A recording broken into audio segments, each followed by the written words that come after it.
नमस्कार दोस्तों, मैं एएसबी चैनल में अजय सिंह आपका स्वागत करता हूं।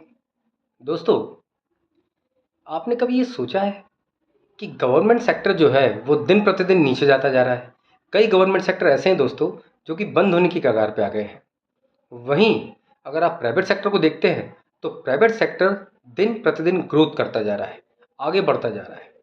दोस्तों, इस समय दुनिया की जितनी भी बड़ी कंपनियां हैं वो सब कहीं ना कहीं पब्लिक से जुड़ी हुई हैं, यानी प्राइवेट है, वो गवर्नमेंट सेक्टर से नहीं है।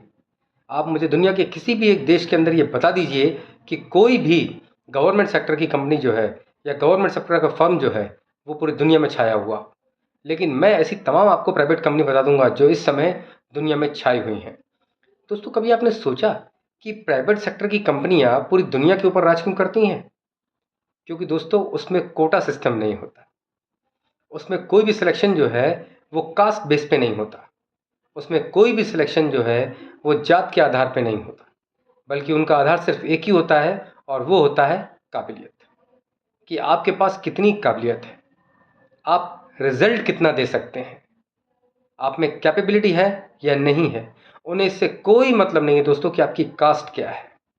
यही कारण है कि प्राइवेट सेक्टर दिन प्रतिदिन आगे बढ़ते जा रहे हैं और गवर्नमेंट सेक्टर नीचे होता जा रहा है, और कई बार तो वो बंद ही हो गया। दोस्तों, ये बात मैं आपसे सिर्फ इसलिए कर रहा हूं क्योंकि 17 अगस्त को सेंट्रल गवर्नमेंट ने एक ऐड निकाला था 45 पदों पर लेटरल एंट्री। जैसे ही ये पद आया या जैसे ही ये एडवर्टाइजमेंट आया तो एक तरीके से पूरी भारत की राजनीति में हंगामा मच गया दोस्तों। अब लेटरल एंट्री क्या होती है दोस्तों? तो सबसे बड़ी बात है कि लेटरल एंट्री का मतलब होता है बिना परीक्षा के सीधी भर्ती। केंद्र सरकार ने यूपीएससी के जरिए सीधे सीनियर आईएएस यानी 45 आईएएस की सीधी भर्ती की, जिसे हम लेटरल एंट्री कहते हैं, विभिन्न पदों पर। और ये वो लोग थे दोस्तों जो कि प्राइवेट सेक्टर से आए हुए थे, जो प्राइवेट सेक्टरों में खास फील्ड के स्पेशलिस्ट लोग होते हैं, जिनको अपने क्षेत्र में 15 से 20 साल हो गया होता है काम करते हुए। इन लोगों की सेवाएं जो हैं वो केंद्र सरकार लेती है खास क्षेत्रों में। इसे कहते हैं लेटरल एंट्री देना, यानी बिना परीक्षा के सीधी भर्ती होना। जैसे ही ये एडवर्टाइजमेंट 17 अगस्त को आया, देश की राजनीति में बवाल मच गया। पूरी विपक्षी पार्टियां एक हो गई कि अरे साहब, और खासकर भारतीय राष्ट्रीय कांग्रेस के जो युवराज हैं राहुल गांधी जी, वो पगला से गए।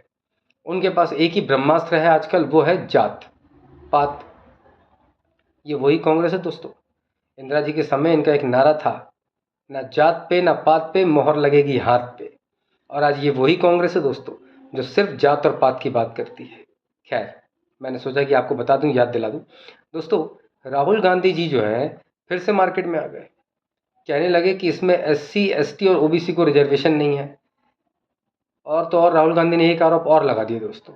उन्होंने कह दिया कि लेटरल एंट्री के जरिए भारतीय जनता पार्टी आरएसएस के लोगों को एडजस्ट कर रही है, यानी आरएसएस के लोगों को इस भर्ती प्रक्रिया में शामिल करके उन्हें डायरेक्ट अपॉइंट किया जा रहा है, रिक्रूट किया जा रहा है। अब राहुल गांधी जी तो राहुल गांधी जी हैं साहब, मैं उनके बारे में क्या कहूँ और क्या ना कहूँ। कई बार तो उन्हें याद ही नहीं होता कि उन्होंने 1 मिनट पहले क्या कहा था और 1 मिनट बाद क्या कह दिया। खैर, उनको छोड़िए। दोस्तों, लेटरल एंट्री में पहली बात, कभी भी रिजर्वेशन नहीं दिया जाता, क्योंकि दोस्तों ये इतने इम्पॉर्टेंट, इतने महत्वपूर्ण पद होते हैं जिसका हम हिसाब नहीं लगा सकते दोस्तों। किसी भी विभाग के अंदर, भारत सरकार के किसी भी विभाग के अंदर दोस्तों, ज्वाइंट सेक्रेटरी, डायरेक्टर और सेक्रेटरी, डेप्यूटी सेक्रेटरी, ये 3 पदों को इन्होंने लेटर एंट्री के द्वारा भरा है दोस्तों। ज्वाइंट सेक्रेटरी, डायरेक्टर और डेप्यूटी सेक्रेटरी, ये टोटल ऐसे मिला के 3 ये हुए और टोटल 5 पद होते हैं। इनमें सबसे बड़ा पद होता है सेक्रेटरी का, किसी भी डिपार्टमेंट के अंदर दोस्तों। सेक्रेटरी के बाद आता है नंबर सेकंड एडिशनल सेक्रेटरी का, 2 हो गए। नंबर 3 होता है ज्वाइंट सेक्रेटरी, जिसका पद निकला हुआ है। नंबर 4 होता है डायरेक्टर, और नंबर 5 होता है दोस्तों डेप्यूटी सेक्रेटरी। ये 5 एक हायरार्की है ये। अब आप सोचिए दोस्तों कि इतने बड़े पद, और सबसे बड़ी बात यह है कि ये खास डिपार्टमेंटों में भेजे जाते हैं, जैसे फाइनेंस हो गया, एग्रीकल्चर हो गया, स्टैटिस्टिक हो गया। इस तरीके के अलग अलग डिपार्टमेंटों में इन्हें भेजा जाता है। और ये वो लोग होते हैं दोस्तों कि जो प्राइवेट सेक्टरों के अंदर जिनको 15 से 20 साल हो गया है अपने क्षेत्रों में, खास क्षेत्रों में काम करते हुए, ये अपने क्षेत्रों के स्पेशलिस्ट लोग होते हैं। अब आप ये सोचिए कि अगर इन स्पेशलिस्ट लोगों की जगह आपने जात पात को ध्यान में रख के वहाँ पे आपने रिक्रूटमेंट करा दिया, तो केवल उसका आधार क्या होगा? जात पात। मतलब वो आदमी काबिल हो या ना हो, लेकिन उसकी जात SC है या ST है या OBC है, तो उस आधार पर उसको आपने वहाँ पे रिक्रूटमेंट दे दिया। वो क्या काम करेगा आप बताइए, जब उसको कोई एक्सपीरियंस ही नहीं होगा? पूरा डिपार्टमेंट डूब जाएगा, और वो डिपार्टमेंट जिस मिनिस्ट्री के अंदर आता होगा वो पूरी मिनिस्ट्री डूब जाएगी। दोस्तों एक्चुअली क्या है, इन लोगों को अपनी राजनीति चमकाना है। तो इन लोगों को, इन गधों को कुछ मालूम ही नहीं है कि कैसे क्या अपॉइंटमेंट होता है, कैसे क्या रिक्रूटमेंट होता है। इनको तो राजनीति करना है और चिल्लाने लगते हैं रिजर्वेशन रिजर्वेशन रिजर्वेशन। अरे भाई, कुछ तो डिपार्टमेंट या मिनिस्ट्री छोड़ दो जहाँ पे रिजर्वेशन मत चिल्लाओ, क्योंकि अगर हर जगह रिजर्वेशन डाल दोगे तो ये देश चलेगा कैसे? बर्बाद हो जाएगा देश। आप राजनीति से आगे जाके भी कुछ सोचो कि क्या होगा क्या नहीं होगा। हर जगह कास्ट बेस्ड सिलेक्शन नहीं होते, कुछ जगह मेरिट भी देखी जाती है, कुछ जगह उसकी कैपेबिलिटी भी देखी जाती है, काबिलियत है या नहीं है। कम से कम विपक्षी पार्टियों को इतना तो सोचना चाहिए। कई बार तो मुझे ये लगता है दोस्तों कि ये विपक्षी पार्टियां हिंदुस्तान की हैं कि पाकिस्तान की? ये हिंदुस्तान को ही बर्बाद करने में लगी रहती हैं। दोस्तों इन विपक्षी पार्टियों को अगर आप ध्यान से देखें तो इनका कहीं भी उद्देश्य ये नहीं होता कि ये भारत की तरक्की में कोई योगदान दें। मुझे तो कई बार लगता है ये हिंदुस्तान को बर्बाद करने के लिए बनी हुई सब के सब।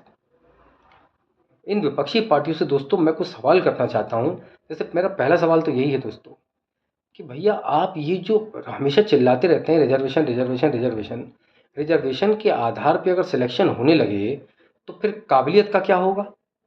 और ये डिपार्टमेंट, जिन डिपार्टमेंट में बहुत खास लोग आपको चाहिए, स्पेशलिस्ट लोग चाहिए, उनका क्या होगा?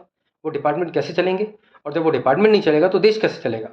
हर जगह कास्ट बेस्ड सिलेक्शन कैसे और क्यों जरूरी है भाई? जब सरकारें सबको पढ़ने का समान अवसर दे रही हैं, जब सरकारें सबको आगे बढ़ने का समान अवसर दे रही हैं, तो फिर रिजर्वेशन की ज़रूरत क्या है? क्यों चाहिए आपको रिजर्वेशन? जब फैसिलिटीज़ बराबर आपको जब सर्विस आपको बराबर प्रोवाइड करवाई जा रही है, फैसिलिटीज़ आपको बराबर दी जा रही है, तो कोटा सिस्टम चाहिए क्यों आपको?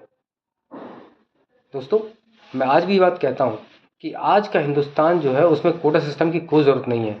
SC ST OBC किसी को ज़रूरत नहीं है, क्योंकि सब आजकल पढ़ रहे हैं, लिख रहे हैं और सब बहुत समझदार हो गए। दोस्तों मैं तो आपसे यही निवेदन करूंगा कि आप इन पॉलिटिकल लोगों की किसी भी पॉलिटिक्स में बिल्कुल मत फंसिए, बिल्कुल भी मत फंसिए।